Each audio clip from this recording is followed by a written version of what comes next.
So 𝐡𝐿𝐴, can you tell me what are the challenges with vibration when it comes to machining? If you have a cylindrical tool, approximately 3 times the diameter, that's the maximum length you can go with a solid tool. Okay. And if you have a damp tool, And you can go much further. The steel has a certain stiffness.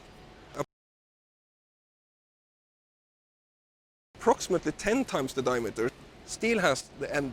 So you cannot go especially further with steel. So even with a damp tool, even you with a still damper, could do, because wow, the okay. stiffness of steel isn't high enough. Yes.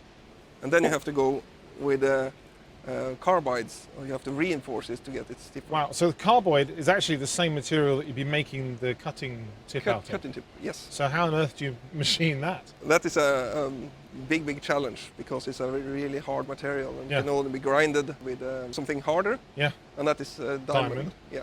Where is the damping bit? Is it sort of all the way through, or is it just at one end? Or Of course, the vibration is in the front, so Yep. you would like to put the damper at the insert. Right. So that would be more efficient. Yeah. So it's placed as far to the front as possible. Okay, so then the damping magic, if you like, is inside here. So you've got, I can see some O-rings. Yeah, you have to work with 3 things. That is the mass, which is a damping mass, because it's a tuned mass damper, and then you have some springs, Yep. because you need to tune to the right frequency. Okay. And then you have something to add damping, which Yes. is oil.